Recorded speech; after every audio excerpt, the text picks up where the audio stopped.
योग साधना के कुछ प्रमुख तत्व पुस्तक अपन शुरू किए हैं। मुख्य मुख्य तत्वों को बताया। लक्ष्य और उद्देश्य। समय समय पर जो प्रश्न आते गए साधकों के माता जी और श्री अरविंद के सामने, उस वक्त श्री अरविंद और माता जी जो उत्तर दिए उसके प्रमुख तत्व इसमें लिखे भरे हुए हैं। प्रश्नों के उत्तर जीवन और उसका उद्देश्य क्या है ये समझा उसके अंदर। तो क्या उद्देश्य है योग साधना के कुछ प्रमुख तत्वों का वो समझाते हैं। अब इस आप पहले के सत्संग का थोड़ा ले लेता हूँ तो बाद में आगे बढ़ने का है। जिस चेतना को तुम अतिमानसिक चेतना कहते हो वह निस्संदेह मानव मन से ऊपर है, पर उसे अतिमानस चेतना नहीं बल्कि केवल उच्चतर चेतना कहना चाहिए। इस उच्चतर चेतना से भी आगे, उच्चतर चेतना से भी आगे और आगे है अतिमानसिक चेतना। इसलिए उन्होंने साधक कहता उसको उच्चतर चेतना को अतिमानस कहना क्या, मतलब उतना नहीं। तो आगे क्या बता रहे उन्होंने, इस उच्चतर चेतना में बहुत सी अवस्थाएं स्थितियां हैं जिनका सर्वोच्च शिखर या मूल अतिमानस है। एक बार की ही शिखर या मूल तक पहुंचा जाना संभव नहीं है। एक बार मूल तक पहुंचना एकदम संभव नहीं। धीरे धीरे साधक अभ्यास करते चले जाता है। कभी किसी पर कृपा होती एकदम अचानक बदल जाता है। तो ये यहाँ बता रहे कि एकदम पहुंचना संभव नहीं।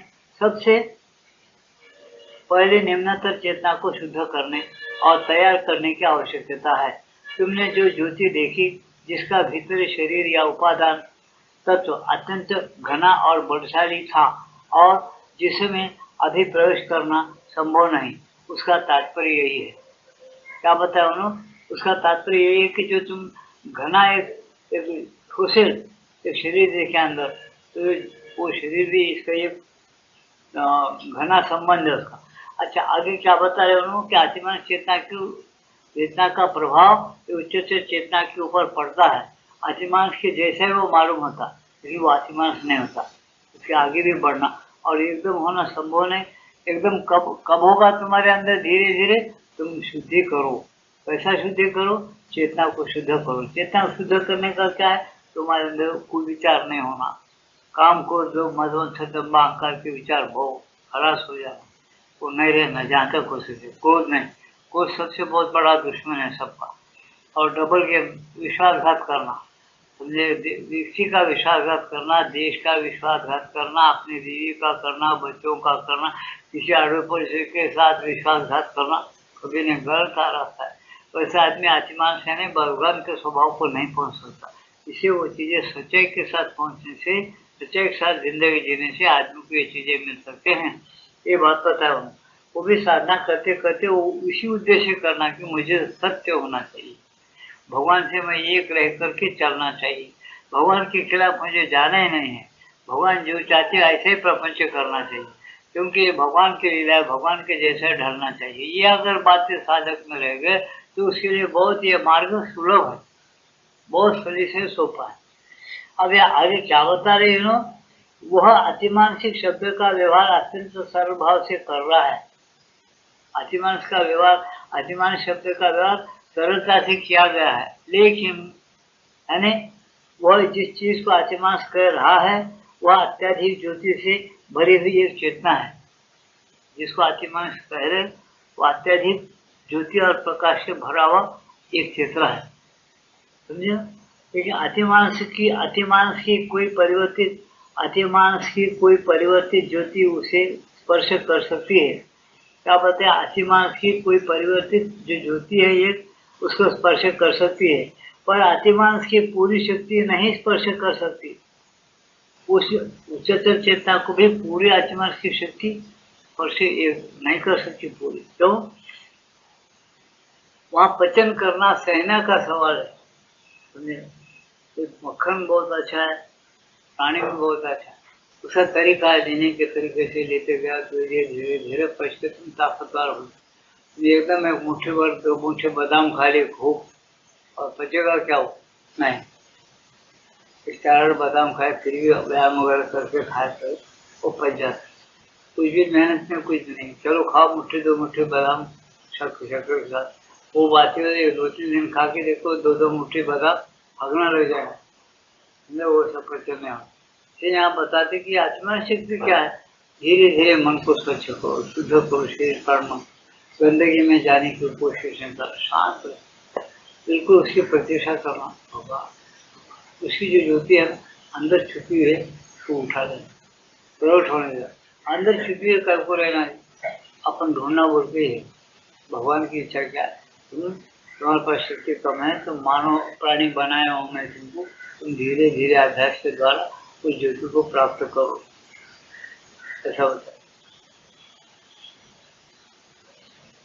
समर्थ भी यही बताया, देखो समर्थ रामदास है, सदा सर्वदा देव सन्निध आहे, कृपारूपण अल्पधारिष्ट पाहे। क्या बताया उन्होंने, कृपा रख के तुम्हारा धैर्य देखता है तुम कितना ढूंढते हो, समझे।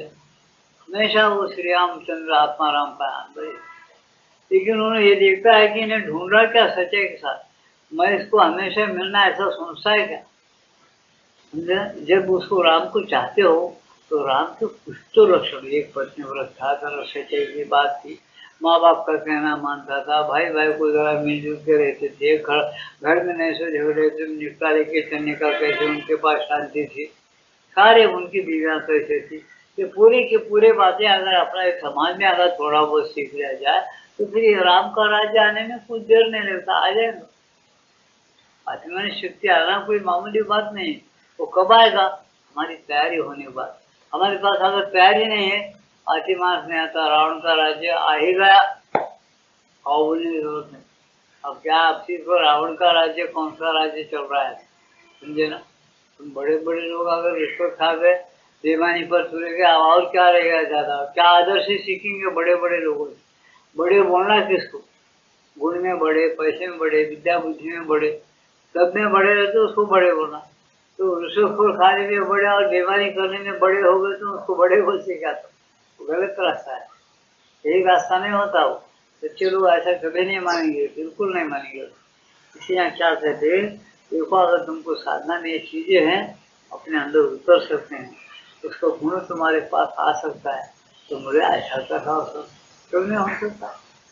प्रकृति के अंदर अगर तब्दीली आ गई, अब देखो कल से बारिश हो रहा है, थोड़ा तुमको गरीब महसूस भी हुई, धूप पड़ जाए तो थोड़ा ठंडक तो आ गया ना, क्यों आया, प्रकृति में बारिश हो गया। तुम्हारे अंदर गंदे ख्याल चले गए, काम क्रोध मोह चलेगा, मन को शांत और स्थिर की, उसके अंदर से जो छुपी हुई चीज है दिव्यता, जीवक नाम या अतिमान चेतना, वो धीरे उभर जाती है। जब उभर जाती, प्रकट हो जाती, तो तुमको उसका अनुभव होता है। उसको हम होने नहीं दे रहे, उसका जो पालन करने के जो नियम है, वो नियम को हम तोड़ दे रहे। उसी नियम क्या है, तुम दूसरों की निंदा मत सुनो, पहली बात, दूसरों की चुगली करो मत, चुगली सुनो मत, ये जहाँ तक हो सके कम करो।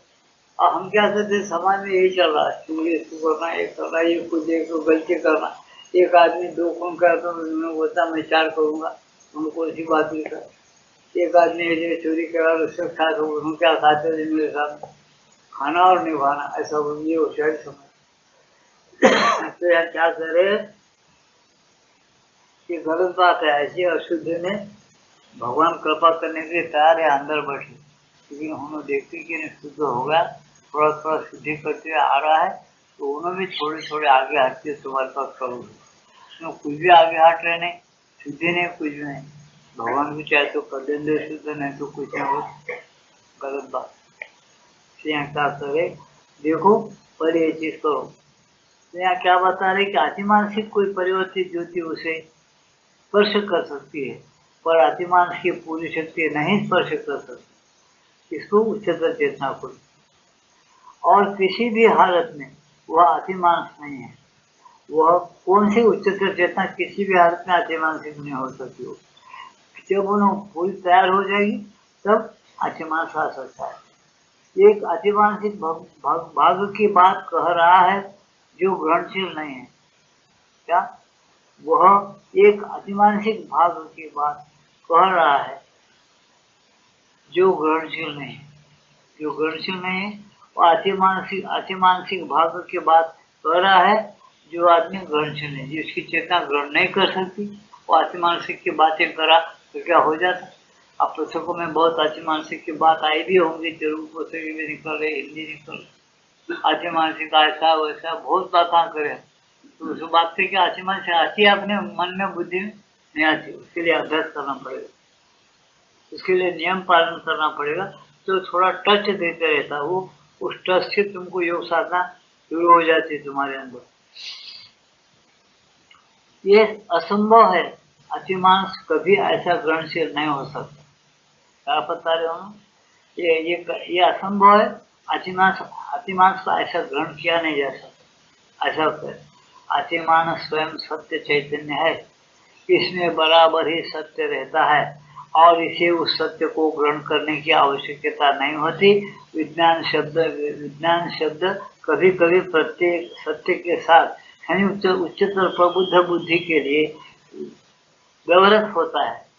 वो देखो, प्रबुद्ध बुद्धि के लिए विज्ञान का सत्य थोड़ा सा हम बातचीत में करते, लेकिन विज्ञान ये नहीं है कि अतिमानसिक हो, विज्ञान अतिमानसिक नहीं हो।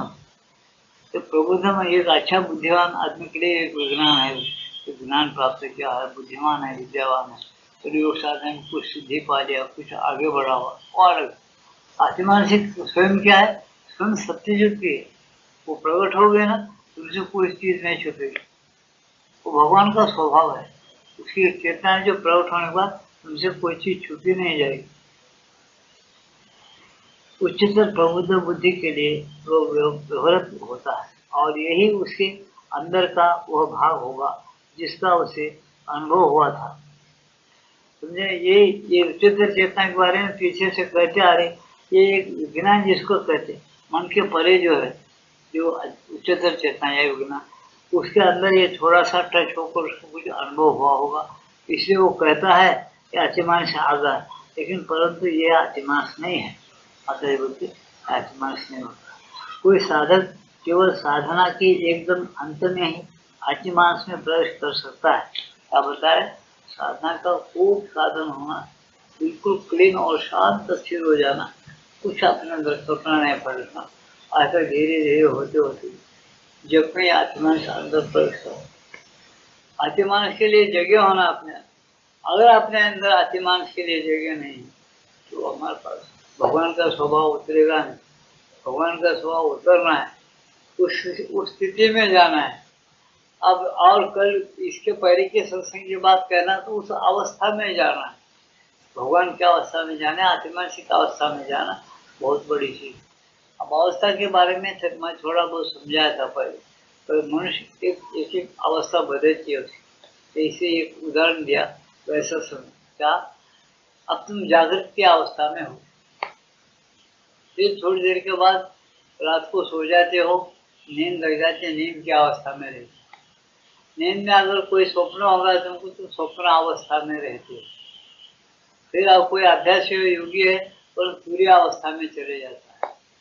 ये अवस्थांतर जो होता है तुम्हारे अंदर, ये क्यों अभ्यास के कारण होते रहता है। तो ये अवस्था किस पर गुजरती है? तुम्हारे अंतर्यामी आत्मा के ऊपर। अंतर्यामी आत्मा इस अवस्था को भोगते हुए भी अलग है, अलग रहते हुए इस अवस्थाओं को अनुभव करता है। और कोई बड़ा अनुभव करने वाला अंतरात्मा नहीं दिखता, क्या जरूर दिखता है, समझेगा। लेकिन उसके दो चीजें, कैसे उसको उदाहरण देता हूँ, थोड़े में देता हूँ, समझो। तुमको अगर कोई बोला, क्या जी मैं गोरा हूँ कि काला हूँ, तो तुमको दिखता है, तुम बोलेंगे तुम गोरे हैं या काले, जो है सो। अगर उन्होंने फिर प्रश्न किया, क्या तुमको दिख रहा है क्या? ये क्या प्रश्न? गोरा हूँ कि काला हूँ प्रश्न किया हो, तुम गोरे हो बोलने के बाद तुमको दिखता है क्या? हो, हाँ दिखता है। तुम बोलेंगे हाँ मेरे को दिखता है। किस पर से तुमको दिखता है? हाँ मेरे को आंखें है ना जी, मैं तुमको देख रहा हूँ, वैसा नहीं, मेरे को देख रहे होंगे, तुमको आंखें होंगे, लेकिन तुम्हारे आंख को तुम कहाँ देख, देखिए क्या तुम्हारे आंख को तुम कभी, तुम्हारे आंख तुमको आप दिख रहे क्या? बताओ तुम, हमारे आंख हमको थोड़ा देर ऐसा कैसा दे, इसलिए क्या होना, एक साधना होना, सामने एक आईना होना। आईना है तो तुम्हारे आंख तुमको देखती, तुम्हारे आंखों को तुम्हारे आंख की देखती हो आईने में से। इस तरह से तुमको आत्मा जानने के लिए और एक साधन है, जो इस अवस्थांतर में से जाते जाते ये अवस्था कौन भोग रहा है, अवस्था किसको हो रहा है। इसीलिए एक साधन है, चुपचाप रहते रहते ये अवस्था के परे जाते तुम अपने सत्य ज्योति से तुम जान लेते कि मैं ही वो सत्य आत्मा हूँ। तुमको अनुभव होता है, जैसा आंख तुम देखते हो आईने में तुम अपने आंख को आप देखे हो, लेकिन आईने में क्या आंखें, तुमको नया आंखें ला के दिए क्या, हर्ष आंखें तुम देखे, तुम्हारे पहले के हर्ष आंखें तुम देखे, लेकिन तुमको आंख है, पक्का भरोसा हुआ है, तुम अनुभव कर रहा हो। प्रत्यक्ष तुम क्रिया में अनुभव भी किए, आंख है बोलते, तो भी तुमको संशय रह जाएगा किसी के बोलने। इसलिए माता जी बताते बाबा ये अवस्था पहले पार करते करते तुम जरूर तो तुम्हारा अंतराय में आत्मा कौन है तुम जान सको। तुम अंतराय में आत्मा को देखना चाहते हैं, आत्मा के ऊपर ही तुम्हारा सब अनुभव है। आज तुमको जागृत अवस्था कौन भोग रहा है, स्वप्न की अवस्था कौन भोग रहा है, जागृत की नींद की अवस्था में कौन चले जा रहा है, फिर दूसरी अवस्था में कौन जाने वाला है, अवस्था सब अवस्थाओं के परे कौन रहने वाला है, ये सब बातें तुम सोच सकते और जान सकते, समझ सकते। इसे उन्होंने बोलते तुम सोचो, समझने की कोशिश करो, जानने की कोशिश करो, ऐसा है।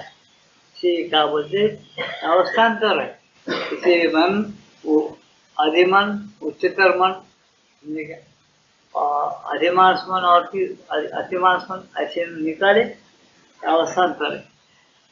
इसे साधना करने वालों को समझ में आता कि प्रबुद्ध बुद्धि के लिए एक व्यवहारत होता है, भाषा एक तो कहना पड़ता है, व्यवहार में ऐसा कहते हैं, बोला जाता है, व्यवहारत होता है, और यही उसके अंदर का वह भाग होगा जिसका जिसका उसे अनुभव हुआ था। परंतु ऊपर में बोले थे ना, वो उच्चतर चेतना में उसका अनुभव हुआ, बहुत सत्य ज्योति है वो, तो माता जी बोलते वो पूर्ण सत्य ज्योति नहीं है, टच हुआ। अब सुनिए, परंतु यह अतिमास नहीं है। कोई साधक केवल साधना के एकदम अंत में ही अतिमांस में प्रवेश कर सकता है। माता जी बोलती साधना के अंत में बहुत दिन तक साधना हुई, और साधना होते होते उन्होंने सचेत रहा, होशियार रहा, धीरे धीरे उन्होंने अतिमांस में चले जाते, अतिमांस की अवस्था में चले जाते एकदम। देखो तुमको अगर पहलवान बनना है, उसके बाद उदाहरण देता, तुम पहलवान बना तो तुम आज एक से दो से दूसरे जगह एक चलो, एक 2-3 दिन में 2 किलो बादाम भी खा ली, अपने आप को वजन करके देखा और छाती और मसल से देखे तो क्या बने हुए नजर आएंगे तुम? नहीं नजर आएंगे। उसके लिए क्या करना पड़ता है, तुम नियम पालन करके बराबर व्यायाम कर रहा हो, वर्जिश करते हुए थोड़ा थोड़ा खुराक खाना पड़ेगा, समझे। उसके लिए बराबर नींद देना, वर्जिश करना, थके हुए शरीर को जरा आराम भी देना। ऐसा करते करते तुम्हें 7-6 महीने में थोड़ा सा तुम्हारे मसल से बने तुमको नजर आते, और तुमको आईने में देखो तो वाह मैं आप कितना सुंदर बना हूँ बोले, उसमें बनाने के पीछे पड़े बोल के बन गए, नहीं तो कैसा बन। ऐसा ये भी तुम चुपचाप और शांत रहे, आत्मा स्थाणु है, और आत्मा कैसा है वो स्थिर है। तो ऐसा स्थाणु आत्मा के लिए तुम चंचल भागेंगे तो मिलेगा नहीं, शांत स्थिर रहो, एकाग्र हो जाओ, जब उसका टच हो जाएगा, जब तुम आत्मा को जान जाओ आत्मा क्या है, ये अवस्था के पार करते करते तुम शांत रहते जाओ, ये अवस्था में से तुम खुद ही पार हो जाते। तुम मुझे कैसा पार होना, अभ्यास है, अभ्यास के द्वारा पार हो जाए। अभ्यास करते ना, अभ्यास तो सब कुछ बन जाता है। तुम्हें बताए भगवान कृष्ण, अरे ये दुनिया के अंदर अर्जुन वैराग्य होना और अभ्यास, जिस चीज का तुमको अभ्यास करना है पूरे ही तुम्हारा ज्यादा ध्यान हो, और जिस चीज को तुम अभ्यास करते हो तो तुमको जो जो चीजें मन के अंदर या बाहर से कुछ साढ़े साथ या कुछ कल्पनाएं विचार आ जाते हैं, उसका तुम त्याग करना, त्याग करने से उसका नाम वैराग्य। जब तुम त्याग बराबर करोगे और अभ्यास बराबर करोगे, जिस चीज का तुमको ध्यान है उसका अभ्यास भी बराबर करोगे, तो तुमको उसका ज्ञान हो जाएगा और तुमको अनुभव हो जाएगा। ये बात पता है, तो इसको अपन समझ लेना कि अभ्यास और वैराग्य ऐसी चीज। तो क्या, परंतु ये आत्मा क्या बताए, आत्मान उसमें प्रवेश करता साधक कब, बहुत देर के बाद, बहुत दिनों के अभ्यास के बाद उसके अंदर प्रवेश करता, चला जाता। तुम बोलेंगे क्या चीज है जी, वो अवस्था है। तुमको और नींद क्या चीज है जी, वो बताओ, तुमको नींद क्या चीज है पता, तो नींद को बता सकते, उसको अनुभव न हो। तुम बोलेंगे समझाओ जागृति क्या है बोल के हाथ लेके बैठा। और छोटे बच्चे को तुम जागृति स्वप्न नींद ये बताना शुरू करो समझेगा वो इतना भी नहीं समझेगा। इस तरह कोई बड़े आदमी तो थोड़ी सी जागृति क्या है स्वप्न क्या है नींद क्या है। एक छोटे 4 साल के बच्चों 5 साल के बच्चों को नींद क्या है जागृति क्या है स्वप्न क्या है समझाओ नहीं समझेगा। तुम्हारी बात को नहीं समझेगा अनुभव करेगा लेकिन इसको नींद बोलना इसको जागृति बोलना क्यों उसकी जो चेतना है अंदर की दिमाग की जो ज्ञान है वो विकसित नहीं हुआ बड़ा हुआ नहीं। जब उम्र के लिहाज से बढ़ जाएगा तब तो उन्हें समझता है इस अवस्था को जब अपन घुर्राटे मारते सो जाते आराम से इधर की चीज़ों का कुछ भी सार नहीं रहता। जब आराम में पड़ जाते इस चीज ऐसे अनुभव का नाम नींद है। और बढ़ तो जाते लेकिन इधर का ख्याल तो नहीं रहता और दूसरे प्रकार का कुछ भी अपन तमाशे देखते रहते अंदर ही अंदर तो इसका नाम है स्वप्न। ऐसा वो बच्चा समझने के मूड में जब आ गया उम्र में तो ये बातें समझता।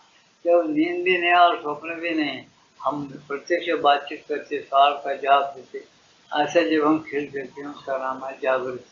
आप तो बोलना शुरू कर देते इन बातों को रोज अनुभव होते भी जैसा मालूम नहीं होता पक्का नहीं होता। ऐसे ये भी है कि जब तक तुम अभ्यास नहीं करोगे आप तुम काय का अभ्यास करें जागृति के अंदर वो पैसे कमाना बिल्डिंग बनना व्यवहार करना बच्चे पैदा करना लड़े झगड़े करना सीट को कमाना वोटिंग लेके इसमें मगन है। दूसरी अवस्था नींद की क्या है किधर जा रहे पता नहीं स्मारखंड रहने दो इस जगत का वो भी रहने दो उसको पता नहीं और मर जाता उसको वो भी पता नहीं अब कहाँ जाऊंगा कहाँ से आया उन्हें उसका तो पता ही नहीं है कहाँ से आया फिर छोड़ने के बाद कहाँ जाता उसका पता नहीं। छोटी छोटी लोगों में बात नहीं करो बड़े बड़े लिखे पड़े बड़े बड़े साइंस वाले बड़े बड़े सीट पर बैठे हो सभी बड़े बड़े साधु सन्यासी सभी आए तो लेना सन्यास क्या करना क्या दुनिया आराम मिलता नहीं तो सन्यास सीखते तो एक दिन बहुत तरीके से कोई बता भारत से पैदा करना पैसा का ये सब मैं तो 4 घर भिखवाना खा लेना और आगे सन्यासी बन जाना लोग सेवा में रहते और इसमें बहुत अच्छा बोलते हो ना ऐसे रहता है। वो सन्यासी सही है क्या नहीं गलत सन्यासी है वो खाली बताने के लिए था कि वो सन्यास है नहीं।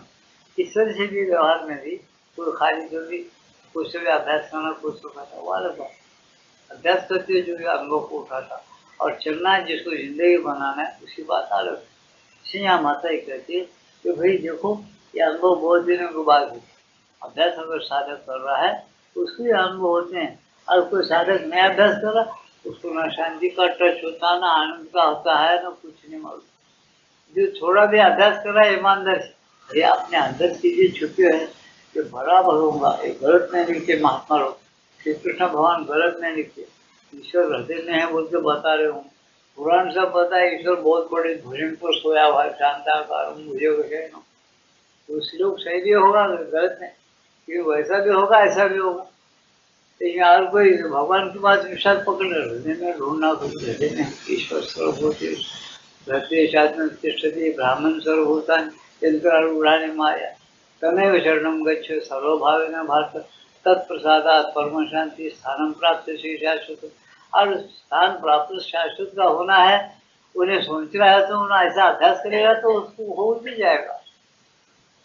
जो बोलता है कि भाई यहाँ पर मैं जी गलत है शांताकारम भुजगशयनम पद्मनाभम सुरेश वो तो ऐसा पद्मनाभ उसी नागनेश्वर जो भगवान ब्रह्मदेव पैदा हुए ऐसा प्रभु है वो कहाँ बहुत दूर है तो उसका भजन करना उसका पूजा पाठ करना उसकी कृपा रहे तो बस है वो कहाँ दिखने जा रहा अपन देखने लायक कहाँ है अपन बहुत बड़े पापी ऐसा विश्वास श्रद्धा रहते कोई भजन करता उसके ऊपर भी उसकी थोड़ी बहुत धार है लेकिन अपना अपना स्वभाव है।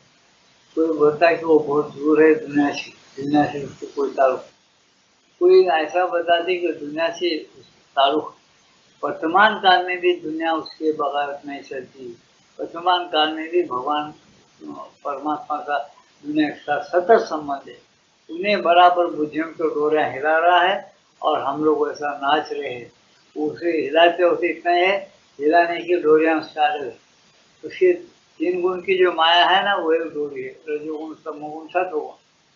मम माया दूरतया बताओ, मेरी माया है तीन गुणों की, जो इंसान के मन प्राण शरीर में घुस गई, उस जीवात्मा को और उस मन प्राण शरीर को घुमाती है।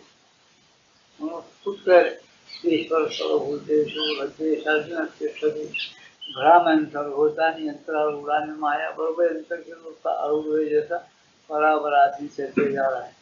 वो कुछ सोचता नहीं, कुछ नहीं, कल के बाद कर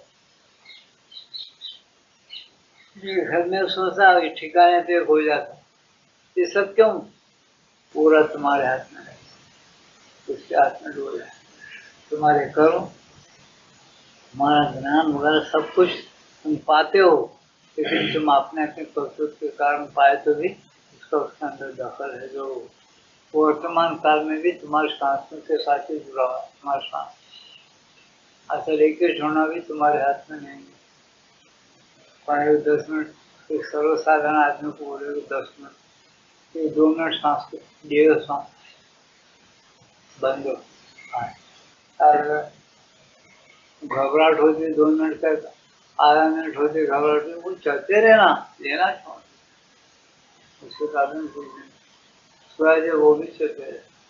तो तुम्हारा मन ताबे में है, तुम्हारे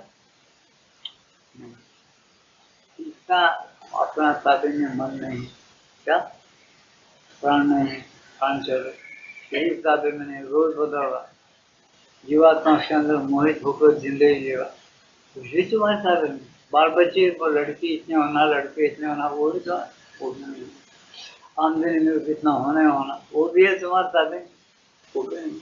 तो क्या तुम्हारे ताबे में? काय को बोल रहे मेरा मेरा बोल, बता। हमें समझ स्वामी होता है, अरे दीवाने है क्या? जरा सोचो तो सही बोले हो। ये मकान में तुम रहते, इस मकान में कौन कौन रहते, जरा सोचो, कौन कौन रहते हैं मकान में, सोचो। बिल्लियां हैं तुम्हारे मकान? वो ऐसा भी बिल्ली आती जाती है, मकान नहीं कर लेकिन आती है। चूहे है क्या? बहुत चूहे तो बहुत ऐसा चुचुरिया है। खट, अब ये खटमल खटमल तो आजकल बहुत मर गए, नहीं मच्छरा बोलते, मच्छरा बोलते। कहाँ से आए मच्छर? क्यों रह रहे तुम्हारे मकान? तुमको किराया दे रहे क्या? वो किराया दे रहे तुम्हारे मकान में, हजारों लाखों मच्छर आ रहे, उससे किराया आ रहा है कि मैंने को उनके पास, चूहों के पास कुछ किराया दे रहे, बिल्लियों के पास ले रहे। कब को रह रहे तुम्हारा मकान? तुम्हारा मकान नहीं होता, इसको ध्यान में रखो। समझे क्या? तुम उनको बगैर पूछे, बगैर इसके तुम्हारे घर में बिच्छुआ भी होंगे, सांप भी होंगे, किसी सुराखों चूहे भी, खटमला है, मच्छरा है, बिल्लियां फिर की जाती, सब है। तुम्हारे सगे आते जाते 4 दिन तुम्हारे नाराजगी रहती, अच्छा कर आए रहो 4 दिन लो जाएंगे, बोलना पड़ता। रोटी रोजी रोटी तुम्हारे कमरे में खाते सब पर, ये सब क्यों हो रहा? हमारा कुछ भी नहीं है, इशारा है भगवान का, महात्मा लोगों का, तुम्हारा कुछ नहीं है। समझे? तुम्हारे घर में मूंगी से तो बोले अरे सब तुम्हारे घर में रहते, और तुम भी बोलते ये सब हमारा घर समझ के रहते। समझे? सांपा बिच्छुआ खटमल मच्छर बिल्लियां अपना मकान समझ के बराबर है। तो चिड़िया आके तुम्हारे झाड़ों पर बैठे कहे तो घोंसले बना रही के वहां बढ़ जाते, अपना मकान समझ के बढ़, तुम भी अपना ही मकान बढ़ रहे, तुम्हारे में उसमें क्या फर्क है बोलते? उन्होंने कुछ मजूरी नहीं कर रहे, बेलदार नहीं लगा रहे, खामोश बढ़ जाए, तुम बेलदार लगा रहे, मजूरी दे रहे, फिर बेलदार नहीं तो फिक्र रख रहे उसकी, गिर गए तो उसकी फिक्र रखे, वो पूछ मठी फिक्र नहीं रखे हो रहे इस बात जिन्हें वो पता। अब तुम्हारा फोन पीते है, कोई कर रहा है, हवा नहीं लगाए, कुछ मच्छर नहीं है, तो बत्ती नहीं जलाए, अल्लू आके तुम्हारे चट बोल के काट के फोन पी लेता मच्छर। क्या उसको जुलाना? कौन से आदमी साहब का दरकार दे रहे, कौन से अदालत में कार्रवाई कर रहे, कुछ है? तुम्हारा शरीर तुम्हारा है ना भाई, खटमल का को काट रहे तुम, बिच्छुआ का को काट रहे, मूंगी सा क्यों काट, सांप क्यों काट रहा है? तुम्हारे प्राण तुम्हारे डर का गुमान होता, बालों में वो बोलते, तो जुआ जुआ कोई बोलते ना, हाँ वो क्यों हो रहे तुम्हारे अंदर? ये पूरे या समझो बीमारी आ रहे तुमको, क्या को आ रहे बीमार? कैंसर होता, अरे हमारा शरीर इतना हमारे निवार मिटा सकता है, कैंसर हो रहा, हार्ट पे आ रहा है, क्या है, हार्ट अटैक को आ रहा है, मैं बड़ा अन्ना दुरे हूँ न तो मैं कासिम राजी हूँ। अरे मैं इतना बड़ा मुंबई इसमें पाकिस्तान हिंदुस्तान के लड़े में मैं एक गाय में छोड़ करके मेरे को कहीं कैंसर होता क्या? बीमारी कब को आ रही? जैसा तुम दीवाने के जैसा शरीर मेरा है, प्राण मेरा है, मकान मेरा है बोल रहे, ऐसे ही भगवान तुम्हारे पीछे लगा के रखा और भगवान सबके अंदर बैठा। उन्होंने बोलता अरे सबका है ये, इसलिए तू सबको मत दे, सबका मत समझ। मैं अकेला नाटक बनाया पूरी लीला, एकदम समझ जा कि भगवान ये तुम्हारा है, शरीर प्राण मन जो कुछ है तुम्हारा है, तुम जो भी करो तुम्हारी मर्जी, ये जो वो है सो सब तुम्हारा है, मेरा कुछ नहीं। ऐसा एक बार संकल्प करो, तुमको पंचायत मिल जाती, पीला मिल जाती, भावना सही रखो, और जब तुम्हारा ध्यान मजे में लग जाता तुम आशीर्वाद पा लेते, आशीर्वाद के परे भी जा सकते, भगवान को बात कर सकते। लेकिन तुम अपना अपना बोलने से भगवान बोलता है नंबर एक बेईमान है, इन आते को नंगा पैदा हो, जाते को नंगा जा रहा। बेटा बीच में अपना बोल के बैठा, झूठ पाना करो, फिर बीच में मैं क्या को मिलना, कई बार मर के पैदा हो जाए बाद में देखिए, ऐसा बड़ा याद रखो। इसलिए अपन कुछ भी नहीं आता, जो ख्याल आते तो वो भी नहीं करते, तुम कैसा शांत और स्थिर बन जाओ। भगवान का आनंद का, शांति का, भगवान का जो तुम अपने आइडियल रख रहे हैं अंदर, ये चीज होना, ये नहीं होना, आइडियल के माफ हो कि आइडियल के खिलाफ में क्यों नहीं होता।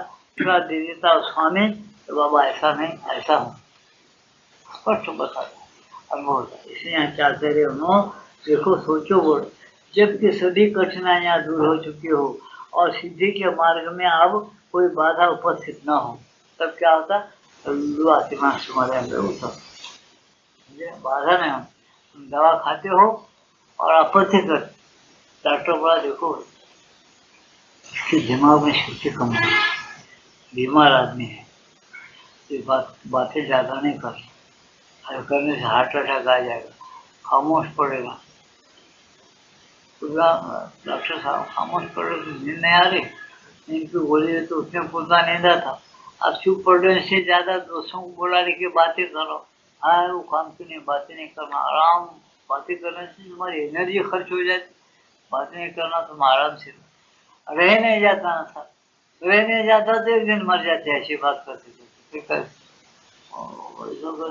ये डॉक्टर अजय भी देखो, बातें नहीं करना, कुछ भी नहीं करना, हमको बातों में अच्छा मानूंगा, अच्छा मानो, एनर्जी खर्च हो जाती है, बीमारी जल्दी पैदा खत्म नहीं होती बीमारी, बीमारी मत से क्या बताते, चुपचाप है, एनर्जी खर्च नहीं करना। हम कितने फजूल बातों में हमारा दिमाग खर्च हो जाता, टाइम वेस्ट हो जाता, इतने टाइम में आपने 100 साल दिया, 100 साल में हम 100 दिन तो भी एकाग्र रह क्या सोच, 100 साल की उम्र में हम ईमान से सोचना, हमारी उम्र में 100 दिन तो भी हम एक महीने में एकादशी आती, दो एकादशी सच्चे दिल से किसी को नहीं मिलते, घर में बैठो दिन भर, तुम थोड़ा एक घंटा ठहरो, फिर 15 मिनट ध्यान, फिर एक आधा घंटा ठहरो ध्यान, बात बंद, प्रभु को मिलने की कोशिश करो, प्रभु है ऐसा समझ कर करो, मिलता कि नहीं देखो, 2 दिन एकादशी, 2 एकादशी महीने में करो, रात तक भूखा मरेगा, कुछ भी नहीं खाएंगा, रात को चीरे पीएंगे, बस हम भूखे हैं होगा भगवान के, अब उसका क्या गया बाप का, और पाप लगा तुम अंदर से मांगते रहता, तुम तीरथ पे रहते हो, वो तो अंदर खाने वाला उन्हें है, हम वैश्वान तो थोड़ा तो भी दो, कम थोड़ा दो, निरार का दो, शांत रहो, बात बंद करो, जो करने का है वो करो, वो छोड़ देते उसका मसाला करे तुमको, उन बोमा के अंदर तुम्हारा मांस में जो कुछ खा जाता, थोड़ा मांस पतला कर देता, समझे, मांस बढ़ेगा नहीं, तो 23 दिन उपासना करे, उन्हें तजुर्बा उठाए, 23 दिन कुछ नहीं खाए, पानी नहीं पीने नहीं कुछ नहीं, 23 दिन या 30-33 दिन कुछ करे, उन्होंने बताया निरार करने से ये होता, हमारे योग में निरार का कोई महत्व नहीं है, कोई तो प्रैक्टिसर आदमी कर सकता है, क्या इतना है कि वो टाइम में तुम काम लो, निरार कर रहे बहुत अच्छा, जैसा शरीर को तुम आनंद नहीं दे रहे, आर्ट्स में रहना चाहते, हल्का फुल्का रखना चाहते, बहुत अच्छा, तुम कोई पत्ती चीज उसको दे, या तुम्हारे पास जो भी है, दूध है या और कोई चाय है, पत्ती चीज जो फल का रस है, तो थोड़ा थोड़ा तुम्हें देना जूस, वो नहीं दे पानी पियो, अच्छा पानी चले। ऐसे मन को भी क्या करो, समस्त विचारों से खाली करो। शरीर को तो दंडन बहुत है, मन का मुंडन नहीं करे फिर क्या फायदा। मन का भी मुंडन करो। जैसा शरीर को 12 घंटे 24 घंटे रख रहे, उसको 24 मिनट तो रखो। चुपचाप 12 घंटे में हर घंटे को एक 2 मिनट रखो, चुप, कुछ मत सुनो, बस 12 घंटे में 12 दिन 24 मिनट, तो बस है 24। तुम जितने दिन भूखे रहते रोज 24 मिनट में 2 मिनट, हर घंटे में 2 मिनट रहने, कुछ याद नहीं करो। भगवान कैसे होंगे वो मुझे दिखा है, तो नहीं तो मैं अपने गुरु है, गुरु की मूर्ति दे। कोई ऐसी चीज पकड़ लेना तुम्हारा मन, वहां से हिलना नहीं, समझे ना। मैं तो कुछ भी नहीं विचार है, सब विचारों को छोड़, कुछ विचार फटकना नहीं, फटके तो साक्षी होकर देखो। आधार अलग अलग है, अच्छे तजुर्बे का लोग पूछ के करो तो हमारे पल्ले कुछ पड़ेगा, नहीं तो कुछ भी नहीं पड़ता। तो मेहनत करेंगे जरूर, पल्ले कुछ नहीं पड़ता। फायदा क्या, थोड़ा फायदा शरीर का मन का हो जाएगा, तो हल्का फुल्का हो जाएगा। आगे चल के क्या होता, तुम्हारी नींद मार खा जाएंगे, समझेगा। मौज तुम्हारा लूज हो जाएगा, मौज बढ़ेगा नहीं शरीर। मौज जरूरी है नस नाड़ियों को पकड़ रखने के लिए। सिलेंडर रखेंगे माउस, ये नस नाड़े है ना, इधर उधर नहीं आने के लिए मिट्टी है माउस। तो पक्का रहा आहार लिया आदमी 2 मरता या 3 मरता, थोड़ा थोड़ा। उस अश्विन में क्या 3 टाइम क्यों खिलाते, सुबह दोपहर शाम, थोड़ा थोड़ा। क्यों, तो नस नाड़ियों को मजबूत रखता और हिलने डुलने नहीं देता। वो मजबूत से आयुष्य भी बढ़ता। तो आयुष्य बढ़ के ध्यान प्राप्त करो, ध्यान करो, जप करो, तप करो, मन को स्थिर करने का प्रयत्न करो। क्या अलग बात, फिर तुम दंडन करेंगे, दंडन से कुछ नहीं होता। क्योंकि ऐसा होता है कि तुम्हारे शरीर दर्द में कुछ बीमारियां तो कम हो जाएंगी, लेकिन नफा से ज्यादा नुकसान होगा, इतना समझोगा। एक ही बात में बोल जाए, हाँ, योगियों के भाषा में बोलना तो नफा से ज्यादा नुकसान होता है। नहीं, भाव होना जरूरी है, क्योंकि वो मांगता है कि प्लांट चालू है, तुम देखो यहाँ पर पानी छंट के देखो, और रात में हवा चालू है, वो पानी उड़ जाता रहता है। क्यों उड़ जाता, हवा उसको सुखा देता, भूल उड़ा के, धूप भी सुखा देता उसको, मिट्टी है तो उसको खींच लेता। हर चीज अपने अपनी चीज को, जो चीज है ना उसको मांगती है। ऐसा तुम्हारे अंदर जो खाना मांगने वाला है उन्हें मांगते रहता। और तुम्हारे विकार अगर है, पेट की बीमारी और कुछ है, विकार को खा जाने के लिए तुम भूखा रहना अच्छा है। तुम खाली अगर भूखा रहेंगे ऐसे तो फायदा नहीं। योगिया क्यों खाली रहते, अब जैसा शरीर माता है वो तो हमेशा खाली, क्यों खाली, खाली नहीं रहती। उसको अगर पूछो जाके, सच्ची बोलो अम्मा, तुम 36 साल हो गए खाना नहीं खा रहे, तो तुम कैसा रहे, का सही बोले। वो क्या बोले, हमको अंदर जाके समाधि लगाते ना, वो अमृत की धारा में हमको 5 मिनट में एक खतरा, 5 मिनट एक खतरा, हम चंद्र के स्थान पर पहुंच जाते। नसना है, एड़ा पिंगला सुषुम्ना नाड़ियां हैं, हम योग करते ना, उससे प्राण शक्ति आ जाती। तो हमको एक एक खतरा मिलता है 5 मिनट, वो बताए हम, वो जब मिलता है ना, उससे हमारा खून में दौड़ जाती और ऐसी शांति हमारे होती, उसकी वजह से हमारा खून शांत रहता, इसकी वजह से हम आगे रह सकते और हम नींद कम रहती, हमारी नसाड़ियाँ खराब नहीं होती, वो अमृत हमको बचाता हो। क्या बात है, तुमको ऐसा होता नहीं होता, क्यों नहीं होता, तो योग नहीं कर रहे। एक प्रकार की उपासना है अपनी, छोटा रखता है, बुरा नहीं है, अच्छा है, लेकिन क्या है उसको समझ कर करो। जैसा योग कर रहे ना शरीर के, वैसा मन के लिए भी योग क्या करो, शांत रहो, हर घंटे में 2 मिनट, बिल्कुल दुनिया भूल जाओ, चुपचाप रहो, तो बहुत फायदा होगा। एक प्रकार की शांति आएगी, आएगी तो तुमको, जब तुम खुदा अनुभव करोगे, वो अनुभव अच्छे जो अनुभव है उनको सुनाने के बाद वो बताएंगे कि वो शांति क्या है, आगे कैसा चले। और ये नहीं है खाली उपासना करके, उसका थोड़ा फायदा होता और ज्यादा नुकसान होता है, याद रखो ऐसा है, समझे ना। है जरूर ये भी मार्ग है, जो दंडन मार्ग है, वो शांत और स्थिर के परम शांति में, परम सुख में जाने का मार्ग नहीं होता, इतना याद रखो। थोड़े दिन के लिए कर सकते, नहीं करना, नहीं करने से करना अच्छा है, लेकिन बहुत ज्यादा करना भी बुरा है ऐसा। तो यहाँ क्या कहा जा रहा समझे ना, आगे बता रहे निश्चय ही ये विश्व एक भद्दा और अपव्यय से भरा ऐसा दिव्य का खेल है। क्या बताए माता जी? निश्चय बोलती हूँ बाबा, ये जगत कैसा है? एक भद्दा और अपव्यय से भरा हुआ दिव्य का एक खेल है। या अब तक ऊपर से देखने में रहा है कि ये बहुत अच्छा है, लेकिन जिसमें संयोग के पासे बने हुए हैं और वे अंधकार की शक्तियों की अंधता, मिथ्यापन, मृत्यु और दुखताप के प्रभुओं की सुविधाओं से भरे हुए हैं। क्या बताते? दुखताप देने वाले प्रभु हमारे सर पर है, अंधकार में ढकेलने वाली वृत्तियां हमारे आसपास खेलते हुए है। इससे भरा हुआ है। ये एक ऐसी सुविधा है जो कोई सुविधा नहीं। इससे बचो, इससे बचकर जाने के लिए कोशिश करो, तुम बड़े कल्याण के मार्ग पर चले जाओगे। ये बात माता जी हम बता रहे साधकों, परंतु हमें इसे वैसा ही लेना होगा जैसा कि ये है, और हमें इसे जीतने का, अगर हम प्राचीन ऋषियों के मार्ग का त्याग करें, मार्ग ढूंढ निकालना होगा। अगर प्राचीन ऋषियों का मार्ग त्याग करते हैं तो हम क्या करना? एक मार्ग ढूंढ निकल, कैसा है वैसा ही तो भी हम क्या करना, और हमें इसे जीतने का मार्ग ढूंढ निकालना होगा। इसको कैसा जीतना?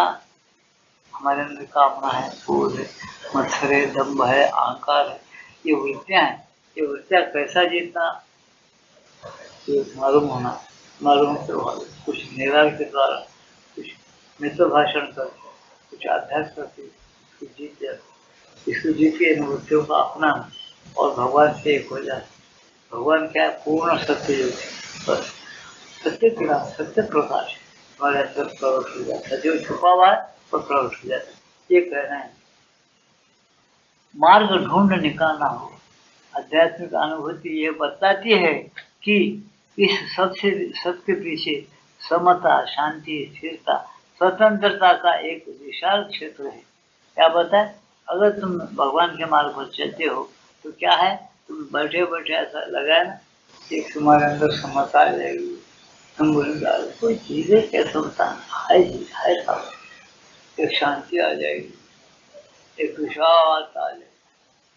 कैसा मानो? उनको स्पष्ट मानो, मैं फैलते जा रहा हूँ। हाँ, तुम तो शरीर में शरीर की चेतना तुम्हारे, मन तुम्हारे पास ही रहे। तुम ये कबूल करते कि मन भटक रहा है, मेरा मन चंचल, इसे आदमी पूछता है। तुम अभ्यास करो, अभ्यास कर तो तुम्हारा मन क्यों भटका जी? तुम्हारे पास ही मन है। ऐसा मैंने सो कल्पना, मैंने से विचार, मैंने सो भानगढ़ मेरे मन में आ रहे, मेरा मन ठिकाने नहीं है जी। ये क्यों बोल रहे? कैसा मालूम हो रहा? अनुभव। तो अनुभव करने की एक चेतना तुम्हारे पास रहते हुए भी मन भटक रहा, आपको मालूम होगा मन भटक। अरे किसी को मन भटक रहा तो मालूम नहीं होता, मन भटकता है ऐसा मालूम होता, उसको कुछ भी नहीं मालूम, मन में गुम हो गया पूरा, उसको मालूम नहीं।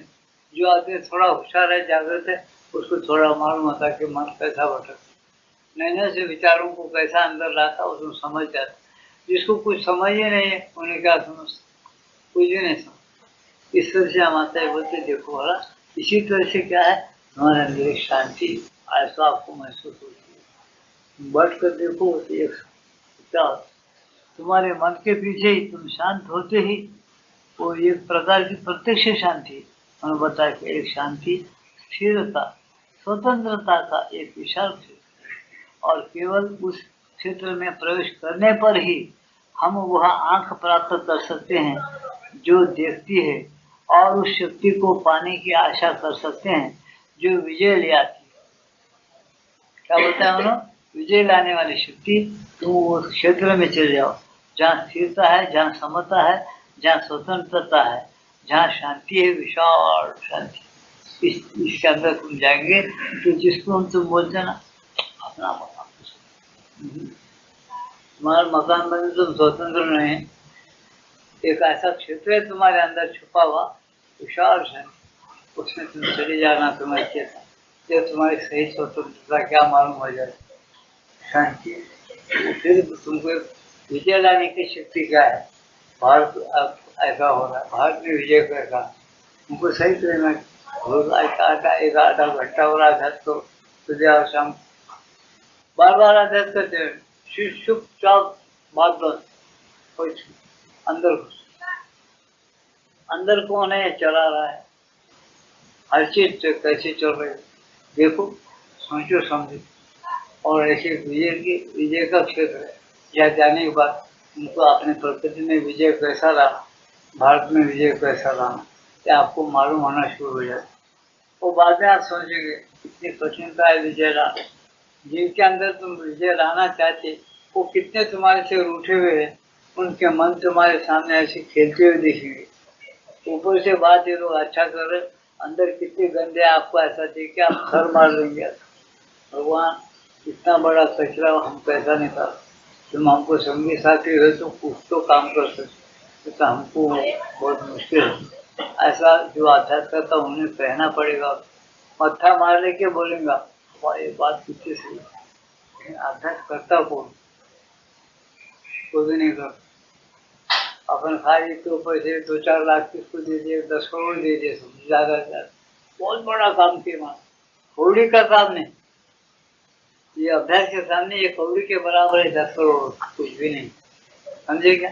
ये पहले करो, मन को परेशान तो स्थिर बनो, गंदा ख्याल को निकालो, फिर शांति के क्षेत्र में, विशाल क्षेत्र जो है उसके अंदर उसको प्रवेश होने दो। तुम्हारे अभ्यास करो, ऐसा चाहो सच्चे दिल से, जो विचार इसके खिलाफ है उसको अपना मत मानो, निकालते चल जाओ। ऐसा कुछ दिन अभ्यास करने के बाद आपको टच होते रहेगा अंदर से, वो विशाल क्षेत्र क्या है, वो समता क्या है, वो शांति क्या है, वो स्थिरता क्या है, इस सब बातें का जब टच होता ना अपने अंतःकरण, जब तुमको कीमत मालूम होगी, ओहो हम क्या समझे, क्या अभ्यास। तुम खुद बोलेंगे वो मनुष्य नाम फिर बोलेंगे हजारों लाखों आदमी में एक आदमी ये काम करना सबसे नहीं होता, नहीं होता। तुम्हें बोले क्यों, तुमको मेहनत मालूम हो जाती, तो कैसा कठिन है, कितना अपना बनाना पड़ता मन को, कितना मन को मारना पड़ता, कितना उपवास मन से करवाना पड़ता। एक उपवास है, अपने विचारों को साक्षी लेके देखना, विचारों को बात नहीं करना, विचारों को अपने नहीं समझना, एक प्रकार का त्याग है वो। जब ये त्याग तुम कर लोगे तब समझ में आता होगा ये त्याग, जितना त्याग है उससे अपने को 4 गुना फल भी है उसका, वो देने वो फल तुम्हारे ऊपर गिर जाता न को भी बोले, लेकिन करता कौन, कोई नहीं करता, खाली फल हो, फल कैसे मिलेगा, शरीर के ऊपर से कुछ तो फायदा होता है, नुकसान होते फायदा है, ऐसे मन का भी बहुत बड़ा फायदा है। इसमें कैसा क्षेत्र है ढूंढो, बोलते ढूंढने का मेहनत बहुत कम लोग करते, नहीं करते। पिछली बात है ये बोलती क्या है ऊपर, उन्होंने पा ली, उन्होंने ऐसा अमृत का ठिकान पा ली, उसको तुम्हारे बाहर का पानी, चाह, दूध दूध लो, बाहर का आना करो, पंचमहाभूतों का कोई जरूरत। उन्होंने बोलती पंचमहाभूत के अंदर एक ऐसा ठिकान है जहाँ बढ़ने के बाद अमृत से कण आना शुरू है इसके अंदर।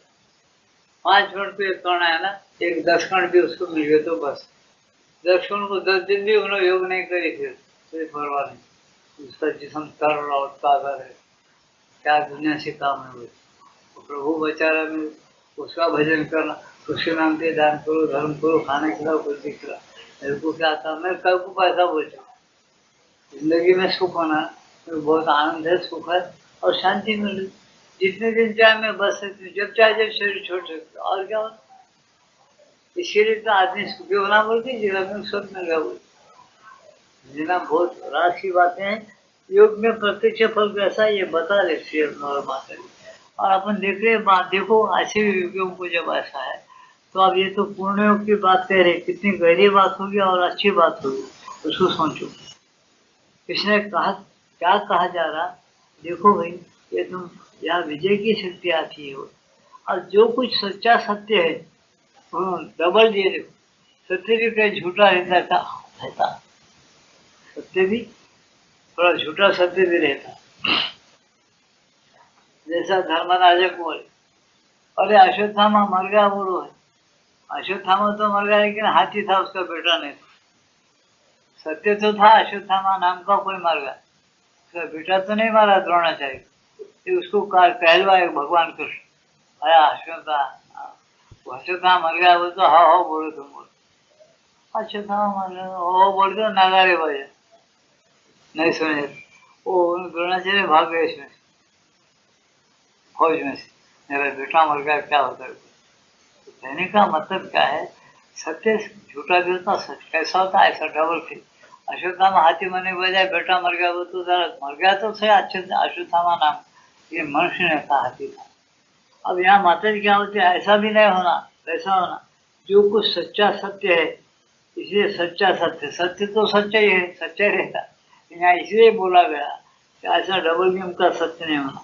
जो कुछ सच्चा सत्य है वह सब किसी न किसी रूप में भागवत चेतना का सीधा प्रकाश होता है। देखो किसी न किसी रूप में वो क्या होता है, जो सच्चा सत्य भागवत प्रकाश का, भागवत चेतना का सीधा प्रकाश होता है। जो मनुष्य सच पर रहता, सही चलता, बिल्कुल भोला भाव रहता, मतलब वो क्या है उसके पास भागवत, भागवत का प्रकाश, भगवान का प्रकाश, भगवत चेतना का सीधा प्रकाश। प्रकाश समझो उसको, मामूली है भागवत पर मामूली। उसको अपन झूठे सटे बातें बोल के अपन भौतिक संपत्ति पर लज्जा के झूठ चलने से तो भगवान का चेतना का मार्ग खा जाता। उसका अपथ्य करने से भगवान की चेतना या प्रकाश अपने पास ठहरने जाता, वापस उसको नामंजूर करे अपन। क्यों? इसकी कीमत नहीं दी उस सत्य को, इसको ये झूठ को सत्य मान के कीमत दी, वापस चले जाए। इसलिए क्या कह रहे उन्होंने बोलते, जो कुछ सच्चा सत्य है वो सब किसी न किसी रूप में भगवान भागवत चेतना का सीधा प्रकाश होता है। जीवन चिशक्ति की क्रियात्मक अभिव्यक्ति है, जबकि वह चिशक्ति रूप गठन के स्थूल सामंजस्यों के अंदर अपने आप को सिद्ध करने के लिए बाहरी ओर फेंक दी जाती है। प्रेम आनंद स्वरूप अंतरात्मा का एक तीव्र आत्म प्रकाश है, और ज्योति वह चीज है जो बराबर ही अतिमानसिक चेतना के साथ रहती है और उसकी सबसे प्रधान शक्ति है। और सबसे प्रधान शक्ति क्या है? अतिमानसिक चेतना के साथ रहने वाली ज्योति का बहुत प्रधान शक्ति। और यहाँ क्या बताया बोलू तुमको, सुनो, अर्थ नहीं समझ में आया तो सुनिए। जीवन शिक्षेची का क्रियात्मक अभिव्यक्ति। आश्रय माता जी क्या बता रहे, हम जो जिंदगी जीते हैं ये जिंदगी की शक्ति की लीला समझना। हम क्या वो हम छोटी बुद्धि, क्या हमारा प्रपंच है ही, हम संसार के मोह माया में फंसे हुए। सही है क्या? तुम कभी नहीं फंसे, तुमको रहने के उतने दिन रहने देता हो, चलो वैसे जाना पड़ता, तुम कहाँ फंसे? मेरी बात तुम समझी, कहाँ फंसे तुम? इतने को उसको भूल गए जो तुमको इधर भेजा, जो तुमको रख रहा है तुम्हारे अंदर बैठकर, जो जितने रखा रहता चलो उसे जाना पड़ता। ये बात तुम्हारे समझ में है, से माता होती है चित शक्ति की लीला है। जीवन क्या है? ये बहुत बड़ी भगवती माता का लीला है। कोई किसका भी कुछ भी नहीं करता, ना ऐसा कर रहा है, वो सब वो तुम्हारा है, उसको मार। हम तुमको रास्ते पर लाने के लिए सब कुछ होता है, लेकिन तुमको समझ में नहीं आता वो, और कैसे किस ढंग से ले जा रहा है वो साहब, समझे कि नहीं समझे? तुमको ये समझ में आया क्या? अपने बड़े बड़े लीडर करोड़ों रुपए पैसा कैसा खा गए कर, अब बाहर भांडा फूटे समझ। इसी दुनिया में उन्होंने रहता, तुम रहते, उन्होंने कैसा कैसा जमा किया, कहाँ का क्या, पहले समझ में आया किसको? तुम नहीं समझ में, उसके पास लोग आते इधर सब समझ नहीं आया। क्यों ऐसा रख सका कि वो इतना बड़ा आदमी, दुनिया का आदमी है, वो तो सबसे बड़ा, सबका अंदर है बाहर है। मैं अपने ले जाता, तुमको समझ में आ गया, अपने सब खींचे ले जाता, कैसा ले जाता समझ में आने देता। कब आने देता? तुम सीधे हो जाओ, सच्चाई पे आ जाओ, जब तुमको सब बताता हूँ। इसलिए धीरे धीरे ले जाता अपने तरफ, लेकिन तुमको कभी कान पकड़ के ले जाता, कभी हाथ पकड़ के ले जाता, कभी सजा देते हुए ले जाता, तुमको नाना पंचायत के भानगढ़ में जाके ले जाता, समझे? जब तक वो अपने समझ में आता कि अपनी गाड़ी किधर जाए, इसकी कृपा है मैं बराबर है। इसे एक ही बात में बोले थे, जीवन क्या है? कि शक्ति की लीला है, बस उसकी लीला है भगवान की जीवन, उसमें ले जा रहा है तुमको उधर। जीवन क्या, जबकि वह चिशक्ति के रूप गठन में स्थूल सामंजस्य के अंदर अपने आप को सिद्ध करने के लिए बाहर की ओर फेंक दी जाती है। ये देखो, तुम्हारे आत्मा को उन्होंने जन्म में डाल दिया एक अभिव्यक्ति के लिए। भगवान अपने लीला खेलने के लिए तुमको मानव जन्म दे दिया, तुम्हारे अंदर से खेलना है। तो वो क्या होता है, अपने आप को सिद्ध करने के लिए बाहर ही ओर फेंक दी जाती है। प्रेम, अब देखो, तुम अगर बहुत भगवान का स्मरण करते हुए सच्चाई के साथ, जहाँ तक हो सके सच्चाई के साथ चलते हुए, बहुत मजेदार सबके साथ मिलनसारता, एक दोस्ताना रखते प्रेम रखते हुए जिएंगे तो तुम्हारा प्रेम क्या करता है, उसमें शक्ति क्या रहती है, सुनो। प्रेम आनंद स्वरूप अंतरात्मा का एक तीव्र आत्मा प्रकाश है। तुम प्रेम के साथ सही से ही रहना, तुम्हारे दो बातें दूसरों के काम को आएंगी। तुम्हारा प्रेम दूसरों को उभार देगा, तुम्हारा प्रेम दूसरों का उद्धार करेगा, तुम्हारा प्रेम दूसरों को बरकत देगा, सब करेगा। लेकिन तुम सरल है क्या, तुम सरलता, सच्चे होना तुम्हारे बराबर दूसरों का भला कर। हम अगर खुद कपटी रहे, डबल गेम खेलते रहे, कुछ भी नहीं। तुम कितना भी भोले भाले अच्छी बातें करो, हम कुछ कर से रहे, हमको ऐसा जरा प्रेम है, हमारा भारत अच्छा होना चाहिए, भारत भारत अच्छा। कितने जनों गलत रहता है, ये बहुत मुश्किल। अतः प्रकाश, तो ये ऐसा कर सकता है। ज्योति वह चीज है जो बराबर ही अतिमानसिक चेतना के साथ रहती है। तो ज्योति ऐसी है सत्य की जो अतिमानसिक साथ जरूर रहती है। ये ऐसा क्यों बोले, जो अतिमानस उतारना चाहता है उस पास से सत्य की ज्योति या प्रकाश भगवान का आना शुरू हो जाता है। इसलिए वो कैसी ज्योति है, तो अतिमानस के साथ, अतिमानस का एक पावर रहता है ज्योति, वो ज्योति काम कर सकती है अपने जीवन में, दूसरों के जीवन में। ज्योति वो चीज है जो बराबर या अतिमानसिक चेतना के साथ रहती है और उसकी सबसे प्रधान शक्ति है। उसकी सबसे प्रधान शक्ति क्या, वो ज्योति की शक्ति प्रधान शक्ति है क्या, अतिमान शक्ति। वो बराबर लोगों में आ जाएगी और फैल जाएगी, तो शक्ति मिल जाएगी दूसरे आदमी को, पैसा मिल जाएगा और बोलने से। तुम भरोसा रखो और करते। शेयर के पास आप देखो, बालाजी के पास रोज 30,000 लोग दर्शन किया, तो रोज क्या बोला है, बालाजी के पास दर्शन को 30,000 लोग रोज दर्शन किया। श्रीअंदर के हर दर्शन में 30,000 लोग, साल में 4 दर्शन, 4 दर्शन के 30,000 नहीं, 50,000 नहीं पकड़े तो कितने हो गए, 2 लाख। अच्छा, यहाँ 30,000 रोज के दर्शन हो, 30,000 40,000 रोज बालाजी के पास दर्शन। अब कुछ भी फायदा नहीं होता, कुछ भी उनका काम नहीं होता, वो तो फकर है, क्या होने का बराबर फायदा। जो लोग मन्नतें करते, जो लोग बालाजी के पास छेड़छाड़ करते जाते आते, उनको जरा एक एक को तजुर्बा वालों को पूछो, उनके मन्नतें अगर नहीं किए गए तो क्या क्या होता। और बराबर जैसा भगवान को कबूल किया वैसा चलने के बाद भगवान से फिर क्या होता, ये सब बातें उन लोग तजुर्बा में आसो रहता। इसे खाली ढकोसला नहीं, भगवान हर रूप में हर रंग में इस शक्ति की लीला एक खेल रहे, हमारे अंदर है, हमारे सबके अंदर बैठा हुआ है। फिर हम उसको भावना रख के खेलना, भगवान है, बराबर उसका स्मरण करो, उसकी लीला में अपन खेल रहे, हमेशा अपने साथ है, इतना बस है, वो हमेशा अपने साथ है। अपन अकेले कहीं भी नहीं जाते, अपन हमेशा अपने साथ भगवान है, उसका स्मरण करना। क्यों स्मरण करना, उसको दया नहीं करे, हमसे तप नहीं होता, जप नहीं होता, दान धर्म नहीं होता, बहुत बड़े भूखे नहीं होता, बड़े बड़े उपकार नहीं कर सकते, कुछ नहीं करते, फिर तो गलतियाँ ज्यादा करते ना। तो भगवान अब जो है जहाँ तो हो सके आज से मैं समझ में आया, उसको गलतियाँ नहीं करता, नहीं समझ के कुछ हुआ गलती तो माफ करो, लेकिन मेरे पास हमेशा प्रत्यक्ष रह जैसा मुझे अनुभव बताओ। ऐसा आदमी रोज प्रार्थना किया तो नाम लेते रहा और काम करते रहा, तो जरूर उसको अनुभव बता। भगवान कैसा न दिखे, कैसा रहता, तो भगवान अनुभव पड़ जाते। क्यों बोला, माता ये बताए कि मुख्य योग के लक्षण क्या है, क्या बताया उन्होंने, इस विषय क्या है, योग के लक्षण क्या है, मुख्य योग साधना की कुछ प्रमुख तत्व। मुख्य योग साधना की प्रमुख तत्व है जो अपने अंदर अवस्थान्तर होते हुए आदमी उसको पा लेता है। रक्षा और उद्देश्य क्या है उसका? ये है कि भगवान ही को यहीं पाले। हम किसी जन्म में रहो, किसी शरीर में रहो, सूक्ष्म में रहो, स्थूल में रहो, कहीं भी रहो, उसको हमेशा अपन चाहते रहना, उसके साथ एक रहने की इच्छा रखना। प्रार्थना भी यही करना कि हम हमेशा एक रहे तुम्हारे साथ। यह अपना कर्तव्य है मनुष्य जाति का।